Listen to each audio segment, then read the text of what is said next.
inaangkin at kung paano natin ina-apply sa buhay yung mga nandyan na mga kapangyarihan, mga elemento, mga sangkap ng buhay, whether we like it or not. What can be said about faith? There are some notes on faith that we should appreciate. Divine will or natural law shapes faith. Bakit natin pinagsabay yung divine will at natural law? Kasi yung natural law, God ang gumawa niyan. Walang pwedeng ibang gumawa. So nakakatiyak tayo that whatever is in natural law is also in accordance with divine will because God created nature. Psalm 139, 13-14, for instance, sa human nature. For you created my inmost being. You knit me together in my mother's womb. I praise you because I am fearfully and wonderfully made. Your works are wonderful. I know that full well. Paano ka sasaya sa buhay kung ganyan ang iyong height, kung ganyan ang iyong weight, ganyan ang iyong genes, ganyan ang kulay na iyong buhok o kulay na iyong mata?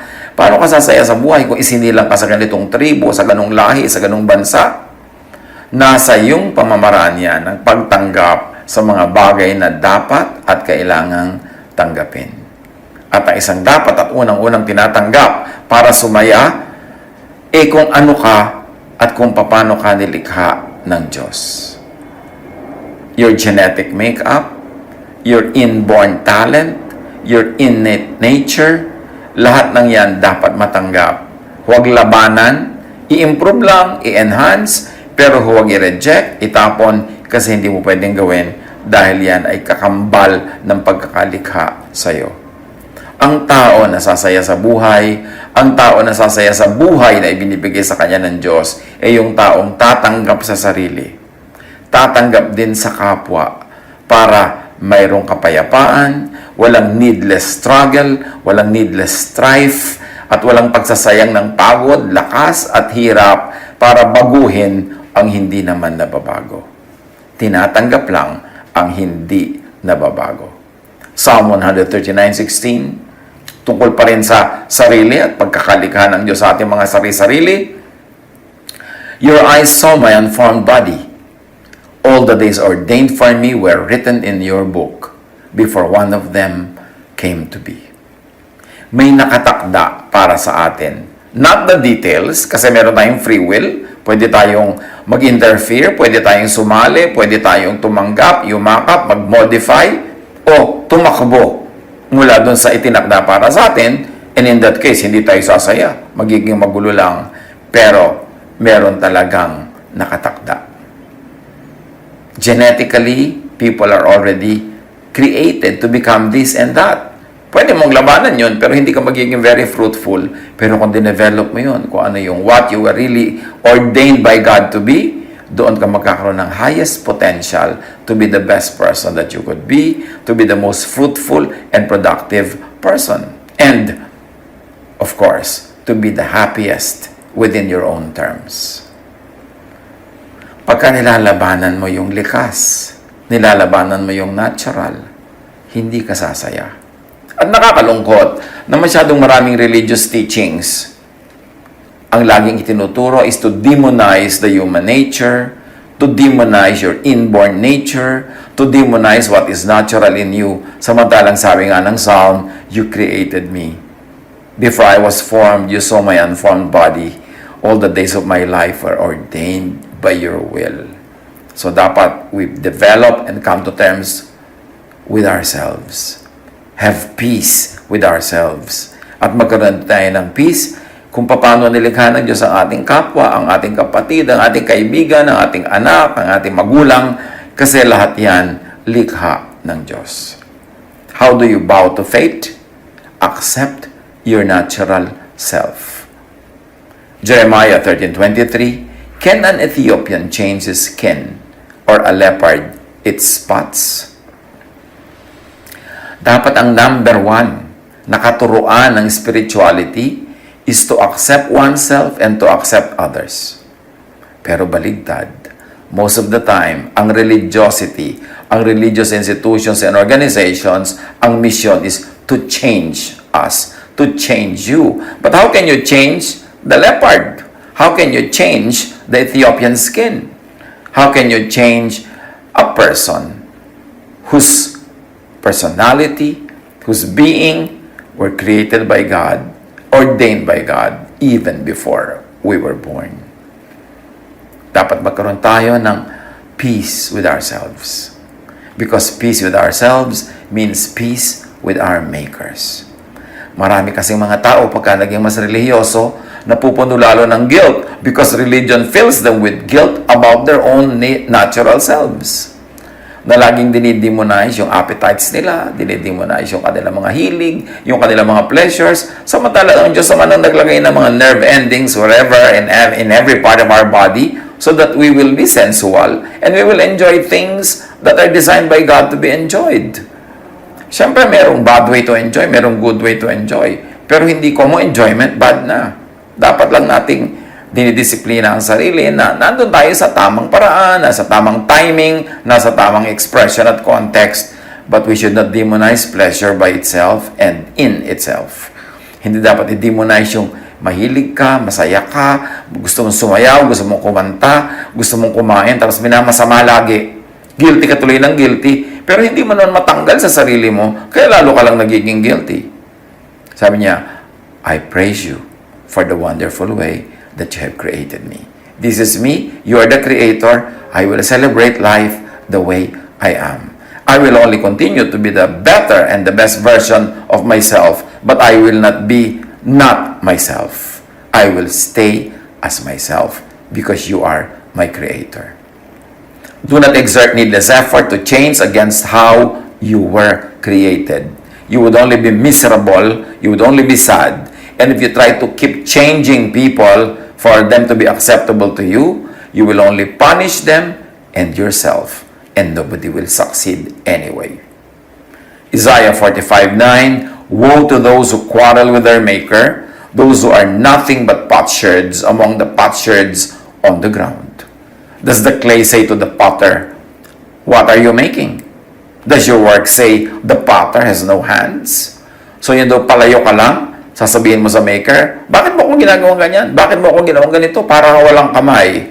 Hindi ka sasaya pag nakikipagtunggali ka sa potter, pot and pottery ka.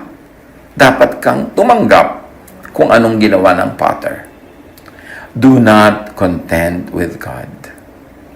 Do not contend with nature about how you were created.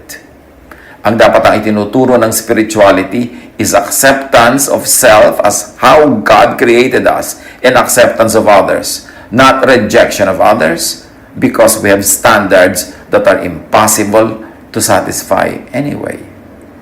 Ecclesiastes 2:15, then I said to myself, the fate of the fool will overtake me also.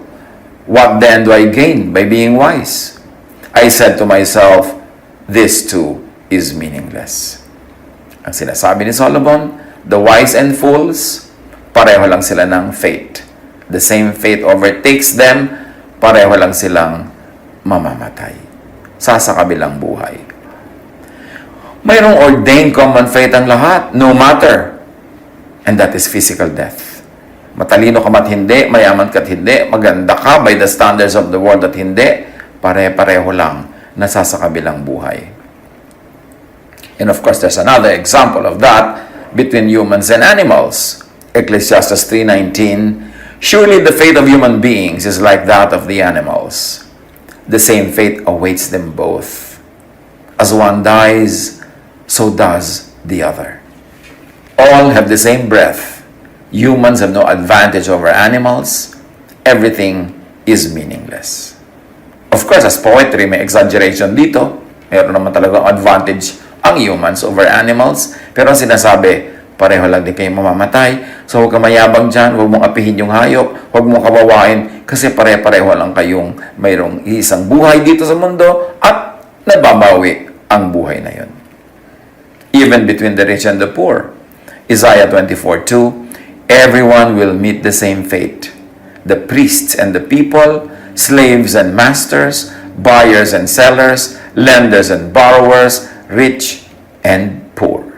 And Ecclesiastes 7:2, it is better to go to a house of mourning than to go to a house of feasting. For death is the destiny of everyone. The living should take this to heart. So how do you accept fate?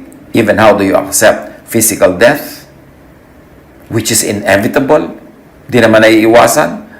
Do not be needlessly concerned about physical death. Huwag laging isipin. Laging takot na takot ang mga tao. We only live once. At sabi nga sa Peanuts cartoon, no, you don't live only once. You live every day and you die once. So sa dinami-dami ng araw ng iyong buhay, isang araw lang doon yung naka-assign sa kamatayan. So huwag mo laging isipin, i-fast forward and not always overthink about it, ang atupagin mo mabuhay because you live every day and you die only one day. At wala pa yung one day na yon, so huwag mo muna siyang problemahin. In fact, huwag mo siyang problemahin. Kahit sino naman mang problema dyan, hindi rin niya naiiwasan. Enjoyin mo na lang yung day of life, day of living, at yung when the day of dying comes, meet your Maker. Accept birth. Also, accept death. Why? Because God is in control. Birth is ordained by God. Even death is ordained by God. So, huwag na lang labanan. Hayaang dumating kung darating, pero habang hindi pa dumarating, huwag yan ang pagtuunan ng pansin, huwag yan ang pag-isipan, ang atupagin ay mabuhay ng makulay, masaya, mabunga, mabuti, makadiyos, maibigin. Proverbs 21:30, there is no wisdom, no insight, no plan that can succeed against the Lord. Proverbs 16:33, the lot is cast into the lap, but its every decision is from the Lord. Ang lahat ng ito ang sinasabi lang, ipasa Diyos ang mga bagay na pang sa Diyos, at ang atupagin lang ay yung pang sa tao. At yung mga dumarating sa atin na hindi natin makontrol, tanggapin. Kung pwedeng improvein. Pero kung wala kang magawang improvein, adjust. Ganon lang para sumaya sa buhay. Psalm 139:16, your eyes saw my unformed body. All the days ordained for me were written in your book before one of them came to be. God is in heaven. God is in our hearts. God is everywhere. God is in control. Ano man ang dumadating sa buhay natin, ano man ang ating pinagdaraanan, hindi yan lingid sa Diyos. Alam ng Diyos. At kung alam ng Diyos, at hinahayaan niyang mangyari yan, dapat din nating hayaan. Gamitin lang natin ang God-given talent, capacity, power to improve it, to adjust to it. Pero sa mga hindi na natin mabago, tanggapin para tahimik ang buhay. Dahil kahit naman hindi perfect yung buhay, kahit hindi ang gusto natin ang nangyayari, at kahit ang gusto nating mangyari ay hindi nangyayari, marami pa rin natitirang blessing ang buhay. So huwag tayong mabulag na ang inaantay lang natin ay yung gusto, ang tinitingnan lang natin ay gusto, at pag wala yun, parang wala ng kwenta ang lahat. No. Maraming blessing, maraming pagpapala sa bawat hakbang ng buhay na ito. Kahit yung tinatahak nating landas sa panahon na ito, ay hindi yan ang ideal natin, but if God allows it, we should accept our fate.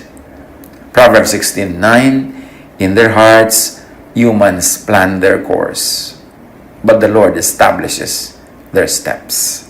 Pwede naman tayong magplano. Nagpaplano nga tayo, pero ang Diyos pa rin ang masusunod at the end of the day. After we have done our best, while we are doing our best, let's accept whatever God allows to come into our lives. Huwag magsayang ng pagod na labanan ang kapalarang nangyayari, na labanan ang nagaganap. Ecclesiastes 6:10, whatever exists had already been named, and what humanity is has been known. No one can contend with someone who is stronger, and that stronger someone is God. Another note on faith, human will, faith, prayer can also engineer and modify faith. Kanina ipinagdiinan natin, tanggapin ang dumadating sa buhay. Tanggapin ang palad. Tanggapin kung ano man ang ibinibigay ng Panginoon. Pero tayo, we were created in God's image. We were given by God the power. At sabi yun ni Jesus, believe. And when you believe, ask, seek, knock, and it will be given to you. When you believe, command this mountain to move, and it will move. So, ang unang choice sa mga dumarating sa atin sa kapalaran para tahimik ang buhay, tanggapin. Pero meron pa tayong isang choice. Modify. Change. Command the mountain to move. Meron ding ganong option. Ecclesiastes 10:10. If the axe is dull and its edge unsharpened, more strength is needed, but skill will bring success. This very short verse has two great ideas. Pag daw ang palakol mo ay mapurol at hindi na hahasak ang kanyang mga talim, dalawa ang pwede mong gawin. Exert more effort. Kahit hindi na masyadong matalim, pag malakas ang paggamit mo sa kanya, makakaputol din niya ng kahoy. Pero, kung meron kang skill, mas lalong success ang darating sa'yo. E di ihasa mo. E di gumamit ka ng technique kung paano gagamitin ang mapurol na tool na yan para yung gusto mo ay mangyari. In other words, pwede ka mag-interfere with the given, and your skill, your God-given skill, can change things. Proverbs 17:8, a bribe is seen as a charm by the one who gives it. So even yun. Maraming mga tao, dinidemonize sila itong verse na to na parang sama-sama ng bribe. Pero ang sinasabi lang naman dito, yung bribe para yung charm. Nakakagawa yan ng maraming mga himala para doon sa nagbibigay niyan. Maraming mga makinarya ang nalalangisan o maandar, maraming pinto ang bumubukas pag ang tao marunong makisuyo at marunong manuyo. Matthew 7:7-8, ask and it will be given to you. Seek and you will find. Knock and the door will be open to you. Napaka-common na sa pandinig natin at pagbasa ang verses na ito, pero naiintindihan ba natin? Tumatalab ba sa buhay natin? These are human interventions. Sabi ni Jesus, for everyone who asks, receives. The one who seeks, finds. And to the one who knocks, the door will be opened. Human interventions are accommodated by God. Human interventions of asking, seeking, and knocking are accommodated by nature, by creation, by the universe. Matthew 17:20, Jesus replied, because you have so little faith, kaya hindi nyo nagagawa ang gusto nyong gawin. Truly I tell you, if you have faith as small as a mustard seed, you can say to this mountain, move from here to there, and it will move. Nothing will be impossible for you. God creates, but faith can recreate. God lang ang nag-create, pero ang taong kinreate niya, hiningahan niya ng kanyang sariling buhay, meron siyang ibinigay sa ating kapangyarihan that our faith can move mountains, our faith can rearrange the universe, our faith can recreate creation, because when we ask, we receive. When we seek, we find. When we knock, the door will be open. It cannot stay closed if we are knocking in faith. At sa quantum physics, may tinatawag na observer effect. The observer's intention and attention freezes something into a wave or a particle and selects a particular outcome from all possibilities. Call observer effect the effect of prayer. Prayer can move mountains. Prayer can rearrange nature. Faith can rearrange and recreate creation. At may tinatawag sa physics na quantum tunneling, a phenomenon when, by repeatedly trying, a particle is able to penetrate a barrier that it should not be able to go through. In other words, anything that can happen will happen given enough chances.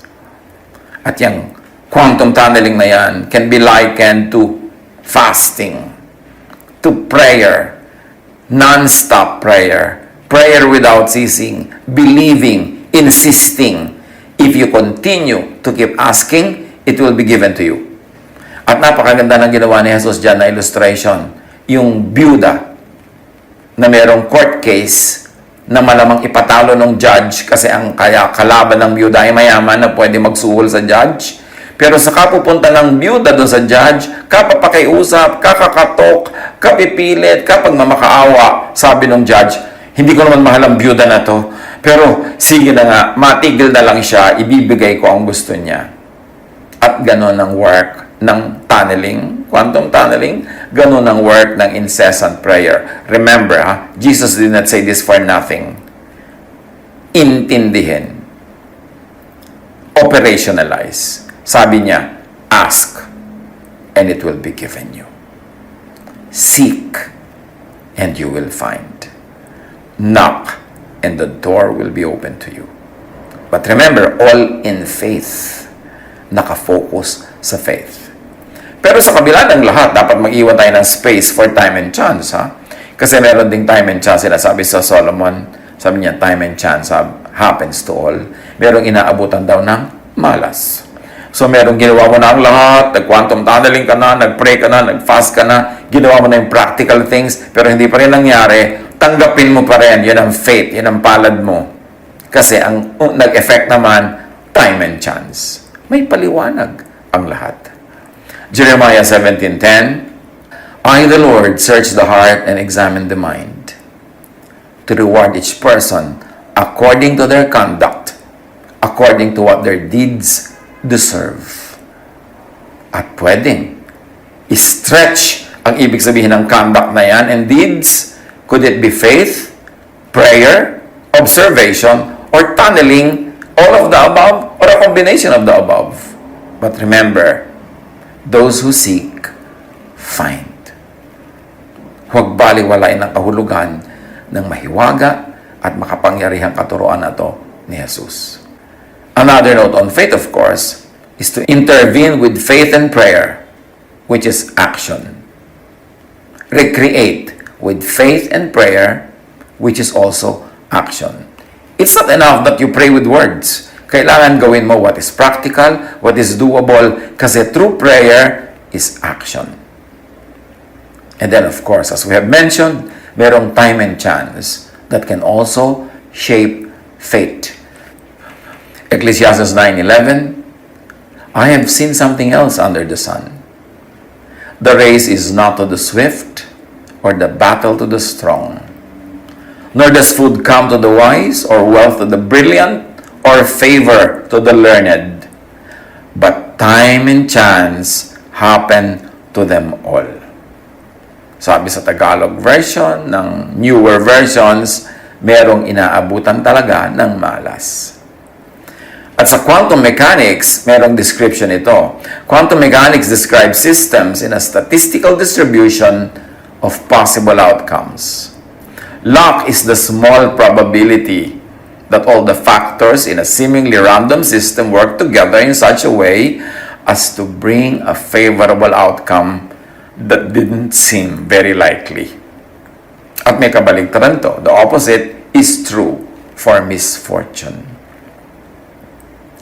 Luck, misfortune, the unexpected is an aspect of nature. Meron talagang sweepstakes chance. May ganong nangyayari. Para rin yan sa reproductive system, ang dami-daming sperms, pero isa lang yung magtatagumpay o dalawa. So, sino doon? Luck, fortune, or misfortune befalls everything and everyone. So, accept fortune and or misfortune. Part din yan ng buhay. Walang nakakapagtaka. Proverbs 18:18, casting the lot settles disputes and keeps strong opponents apart. So, imbes lagi kayo mag-away, mag-jack and point na lang daw kayo, magbato-bato, pick, luck, time, chance, can settle many things at nasasave tayo sa maraming pagod, hirap, at sugat. Ecclesiastes 3:12 22. So I saw that there is nothing better for a person than to enjoy their work, because that is their lot. For who can bring them to see what will happen after them? So mag-enjoy na lang daw sa buhay. Kung yan ang yung palad, enjoyin mo. Kung ang dumating sa'yo ay hirap, tanggapin mo. Kung ang dumating ay kasiyahan, tanggapin mo rin. Binbless ka ng Diyos ng kayamanan at kaya mong ma-enjoy, enjoyin mo without apology. Huwag ka lang lilimot na maging mabuti, matulungin sa kapwa. Pero hindi mo kailangang magdusa kung hindi ka naman pinagdudusa ng langit. Religion lang naman ang mahilig magpadusa sa tao. Napakaraming misrepresentation.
Kung minsan, pag kinakita mo how the human body was made, we were created by God for pleasure. Kaya ang dami-dami mga nerves na inilagay niya dyan para maramdaman natin ang lahat ng dapat maramdaman. Tapos dinidemonize ng religion yung senses at sensuality.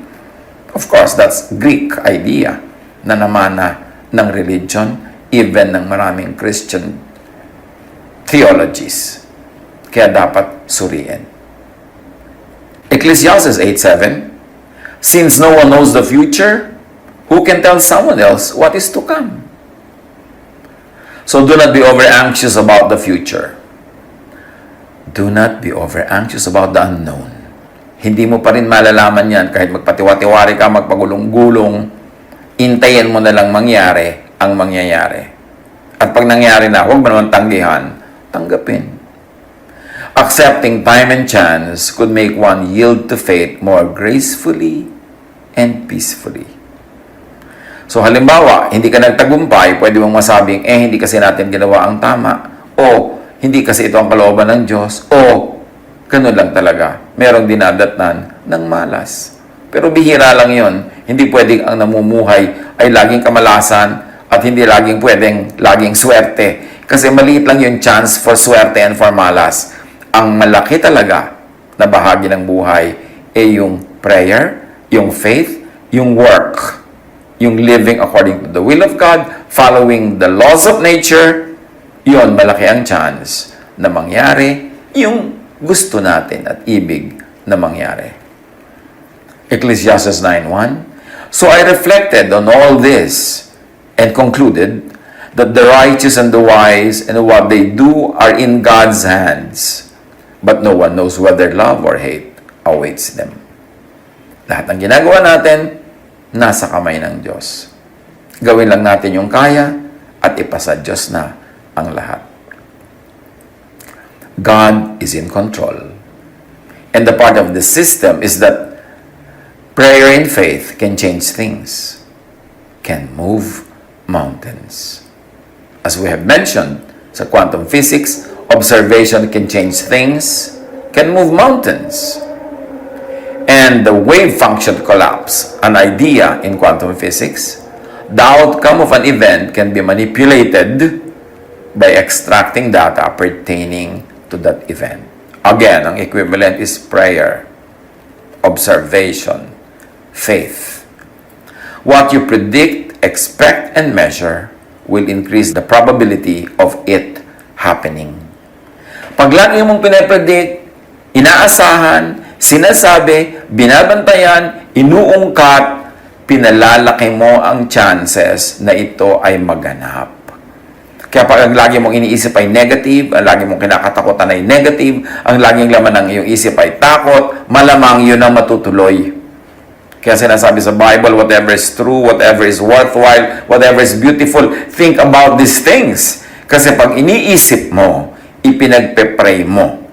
At sa quantum physics yon, you are observing, you are tunneling, and you increase the chances of this happening. That is the observer effect.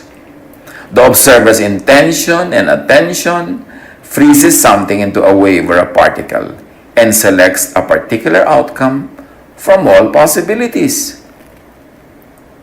As we have said earlier, let me say it again. Tunneling can change things, can move mountains. At yung quantum tunneling, a phenomenon when a particle is able to penetrate a barrier that it should not be able to go through by repeated trying. Anything that can happen will happen given enough chances. At sinasabi ng matatanda, pag may tiyaga, may nilaga. Pag may prayer, may answer. Pag may knocking, may opening of the door. Pag may seeking, merong finding. Pag may observation, pag may tunneling, merong effect. So, believe, ask, seek, knock. Pray without ceasing. What you pray for,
what you think of, what you work on, will have a great chance of being your reality.